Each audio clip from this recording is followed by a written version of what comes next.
the contract.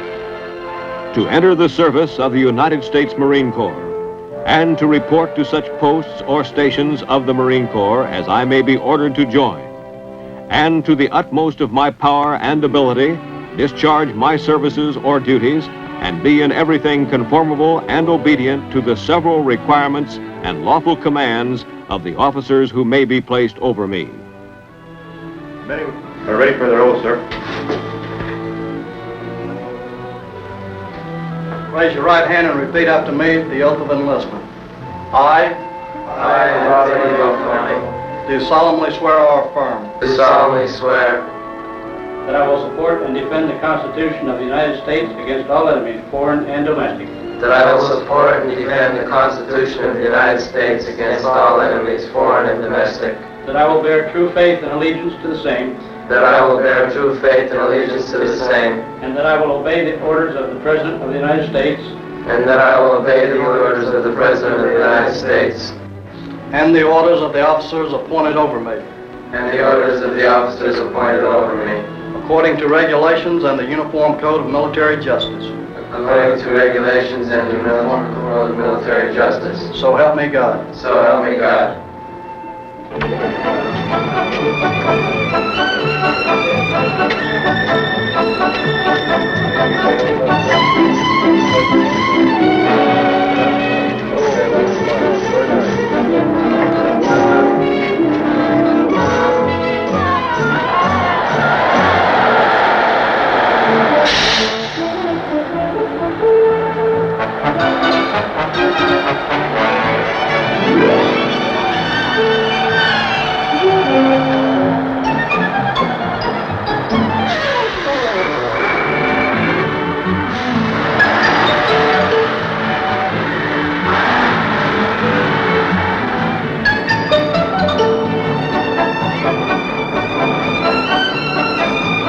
This is Parris Island. It's a small island, 3 miles wide and 6 miles long, located at the head of Port Royal Sound near the southern tip of South Carolina. Marines first landed on Parris Island in 1891, when a detachment was assigned to the Navy Yard here. In 1915, the Navy turned over all its facilities to the Marine Corps. Since that time, over 1 million Marines who have served their Corps and country in 3 major wars and numerous conflicts from Haiti to Vietnam have been trained on Parris Island. The recruit is a young apprentice in a tough profession. He comes from all parts of the eastern United States. He averages 19 years old, 5 feet 10 inches tall, and weighs 160 pounds. But there are no typical recruits. Each is an individual with a different background. Before they leave recruit training, however, they will be molded into United States Marines.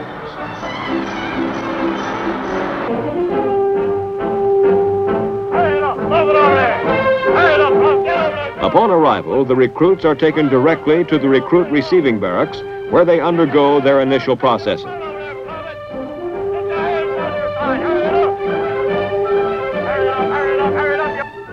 They first complete various forms necessary for the opening of their official records as Marines.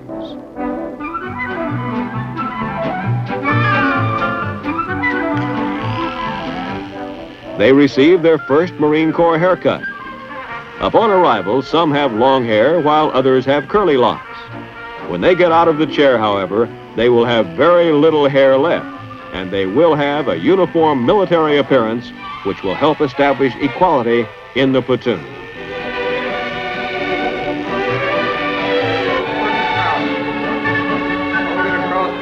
They receive a basic issue of personal articles needed while in training. Pick up the other towel. Hold it across your chest. Private, you now have 2. They also go through the hygienics unit, where they get rid of their civilian clothes, clothing that will not be needed for quite a while.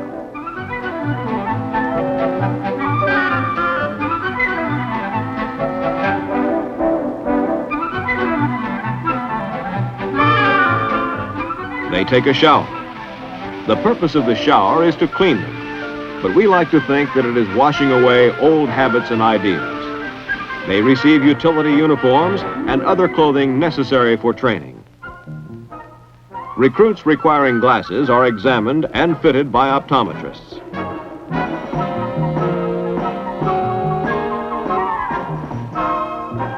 A full staff of dentists is aboard the depot to administer the recruits' dental needs. After a recruit platoon has been formed, they are turned over to their drill instructors who will train them for duty with the world's finest military organization. A team of 3 of the best non-commissioned officers in the Marine Corps is assigned to each platoon. They have the job of molding these raw recruits into United States Marines. At least one of these non-commissioned officers will be with the platoon 24 hours a day for 9 consecutive weeks. Get your hands together! Stand up! Get them together! On their clothes, they look like they wiggle in the knees! Get them straight! To train them, they must control them. A recruit platoon has been formed, and a portion of their lives the recruits will never forget has begun.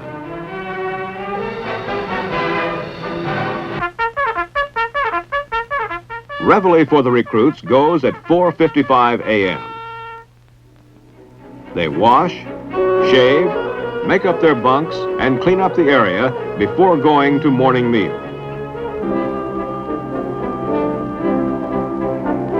At the mess hall, the recruits eat an ample and well-balanced meal. During the training day, they will easily burn up their 5,000-calorie diet.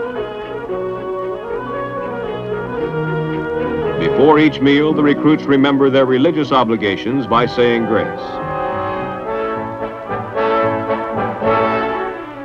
The recruits spend considerable time in the classroom.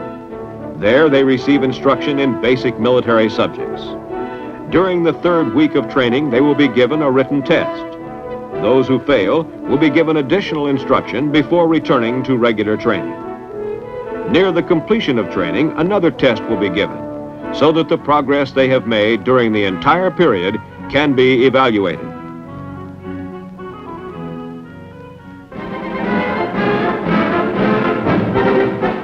Many hours will also be spent learning the basic movements of close order drill. It is through this drill that the drill instructors will begin to build the discipline and teamwork that they want in the platoon. When the recruits first start drilling, they all seem to have 2 left feet, but before long they will start shaping up. The instant and exact response to orders that's demanded of them is obvious to all. The private finds out that there is only one way of doing something, the right way.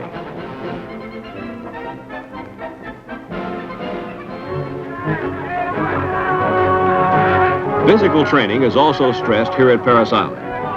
Many hours are devoted to reconstruction of 19 years of improperly toned muscles, which must be conditioned in 9 short weeks.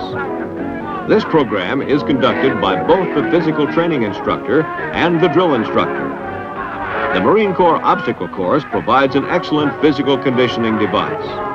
The course consists of a series of unique obstacles which develop strength and coordination. The first time a recruit runs the course, he finds it is a challenging, near impossible feat. However, after weeks of intensive conditioning, he is able to negotiate the obstacles with little difficulty.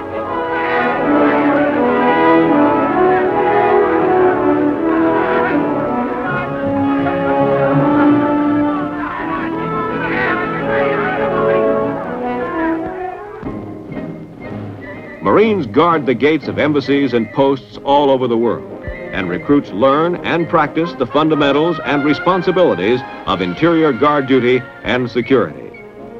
Here the recruit learns the importance of his duty and the trust that is given to him in protecting his country.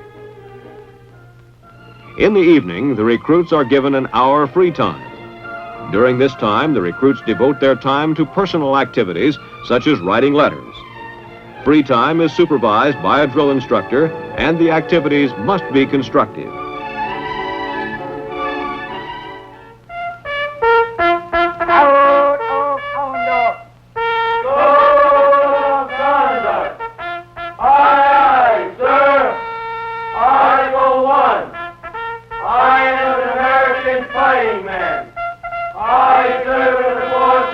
God, my country, and our way of life.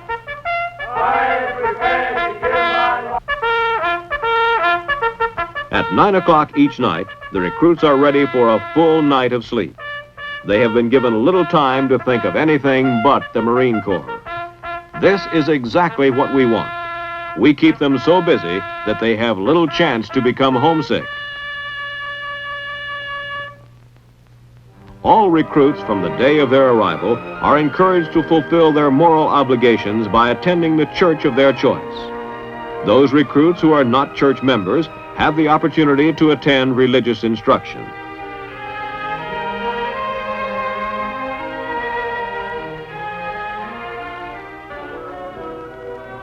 Recruits also attend the chaplain's classroom lectures, which emphasize the importance of the old-fashioned moral virtues in building men worthy of our Corps. Now let us look at the Special Training Branch, which was organized for the recruits who are unable to keep up in training. The Physical Conditioning Platoon is divided into two sections. The overweight section is designed to reduce the obese recruit through a program of scheduled exercises and low-calorie diet of about 2,200 calories. The efforts of the overweight section are twofold. First, a recruit must lose half of his required weight loss. Second, he must pass a strength test in order to return to regular training. The average loss of weight for each recruit in the section is 1 pound per day. The physically weak enter a program of high-protein diet and physical training designed to stimulate and build up muscles the recruit had not realized were there.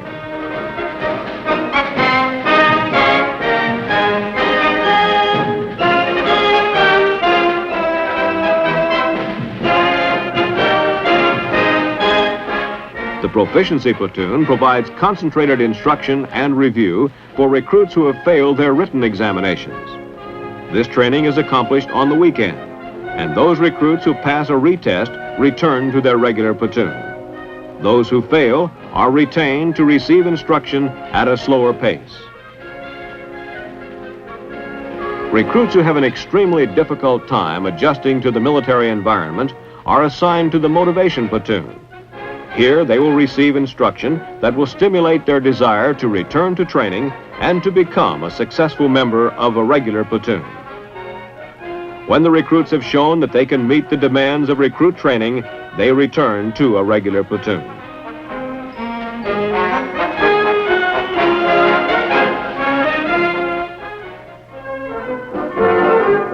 At the end of the third training week, the platoon goes to the rifle range for the all-important training in marksmanship. Here, the recruits will spend the next 3 weeks learning the basic tool of his trade, the rifle.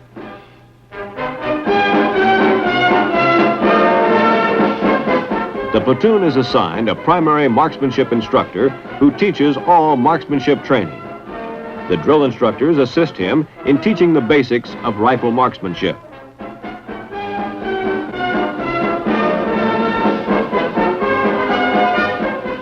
Through many hours of snapping in, recruits develop the muscle coordination and confidence necessary to become a qualified Marine rifleman. The range again emphasizes the part that the individual plays in the success of the team.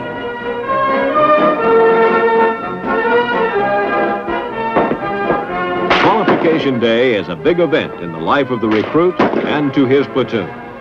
The standards of excellence are high, but the results for individual and team efforts are well worthwhile. Already on the firing line. Shoot on your own target.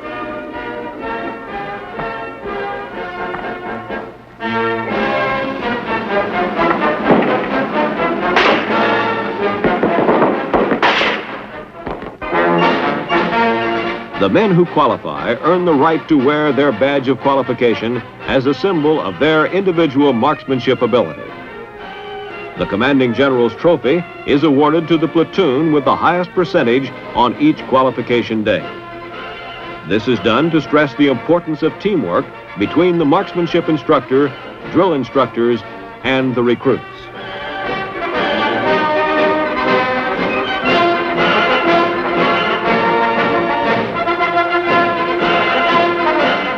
To the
In their 8th week of training, the recruits go on an 8-mile training hike to Elliott's Beach for an overnight bivouac. Prior to their departure, the recruits are inspected by supervisory Marines. The recruits know that if they have not met the high standards of recruit training, it will be noted.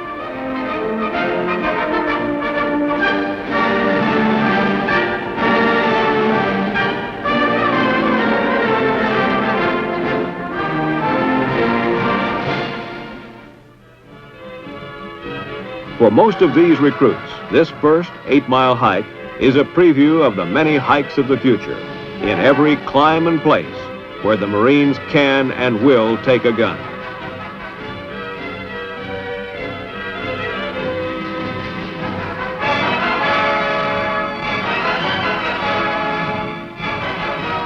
Upon reaching Elliott's Beach, the recruits pitch their shelter tents and receive instruction on subjects which show them how to live in the field. A practical examination is administered during the remainder of the day to determine how well the recruit has absorbed his instructions during the past 7 weeks. The recruit is subject to testing on all the military subjects taught in recruit training. The test consists of 6 stages, each with different problems to solve by actual application. A Marine must know his weapon. Recruits are tested while blindfolded on the assembly and disassembly of the M14 rifle.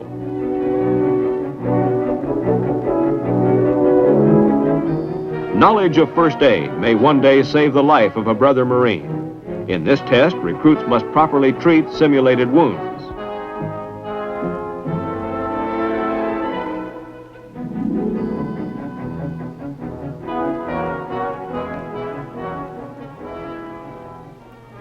In the bayonet test, recruits must correctly apply the basic bayonet attack movements.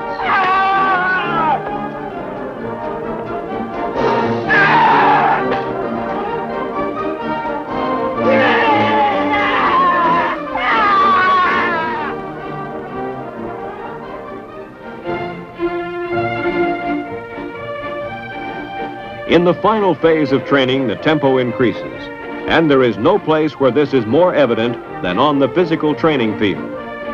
Progressive running and calisthenics form the nucleus of a program designed to increase the strength and endurance of a recruit while molding him into a hard, trim Marine. Each exercise strengthens and develops a certain set of long-neglected muscles and also aids in any necessary gain or loss of weight. The focal point of the physical conditioning program is the building of endurance through a system of progressive distance running.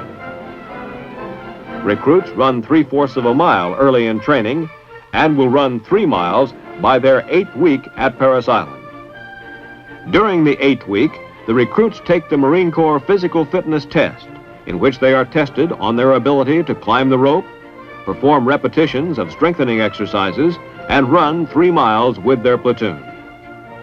The physical training is difficult and demanding, as it is designed to be, for when the training is completed, the finished product is a strong, well-motivated, physically conditioned Marine.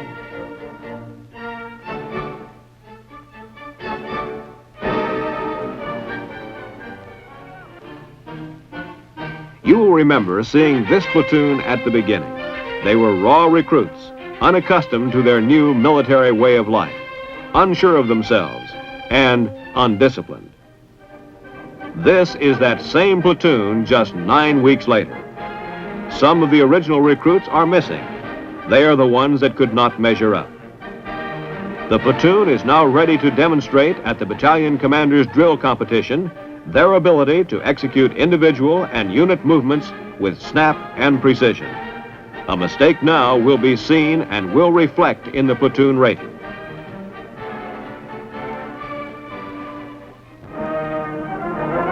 The last hurdle of a recruit is the command inspection. This is his chance to prove that he has measured up to the high standards expected of him. Here, the regimental commander and the battalion commander have the opportunity to personally inspect each recruit. They are assisted by a team of officers and drill instructors who closely and critically inspect each recruit for his personal and military appearance, the condition of his rifle, and his professional knowledge.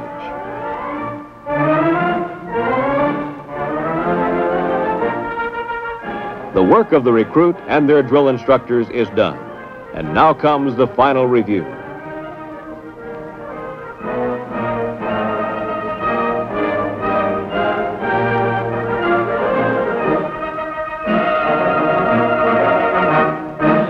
Many proud parents travel to Parris Island to see their sons graduate.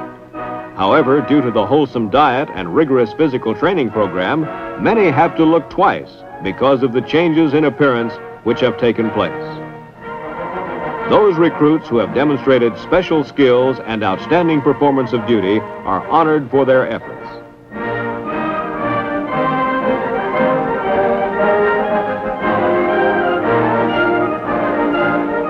The highest award a recruit can receive is the American Spirit Honor Medal, which is given through the Department of Defense by the Citizens Committee for the Army, Navy, and Air Force. The distinction is reserved for the truly superior recruit, and it is given to only about one recruit in 5,000. There is the Outstanding Man Award for the best recruit in each platoon. The prize is a dress blue uniform awarded by Leatherneck magazine.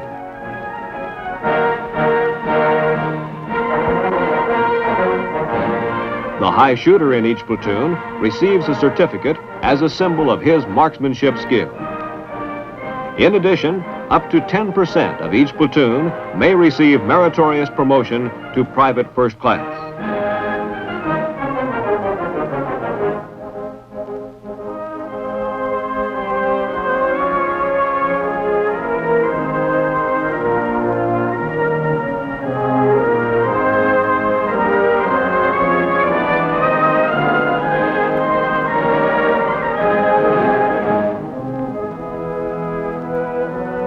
As a final reward, the honorees will take the final review with the reviewing officer.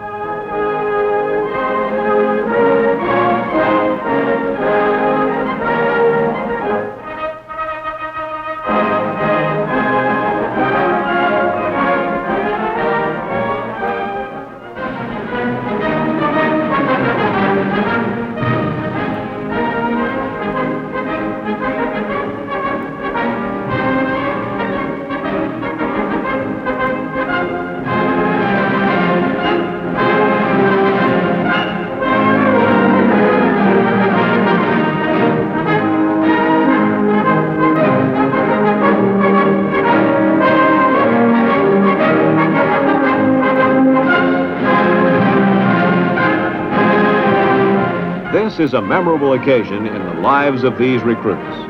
Until this final review and graduation ceremonies, they have always been called recruits or privates. From this day forth, they will be called Marines and will be given the responsibility of Marines. Great demands have been placed upon them here at Parris Island, and they have met the challenge. They are, and in all respects have earned the title, United States Marine.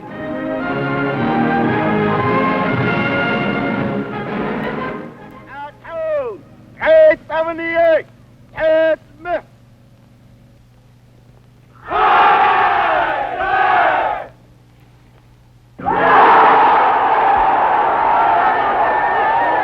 After dismissal, the new Marines join their families.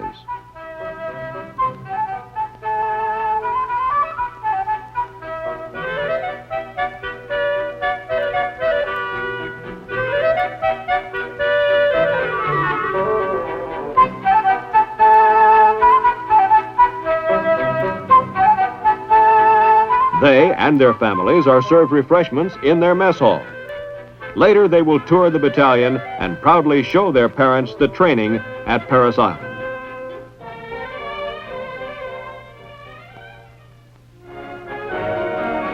The next morning, outpost morning, the drill instructors load the platoon on buses for the trip to the infantry training regiment at Camp Lejeune, North Carolina. The drill instructors will tell you, our job is done with this platoon, soon we'll pick up another.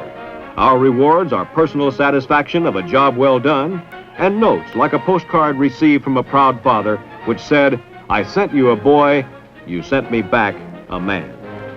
Yes, we have trained them to the best of our ability.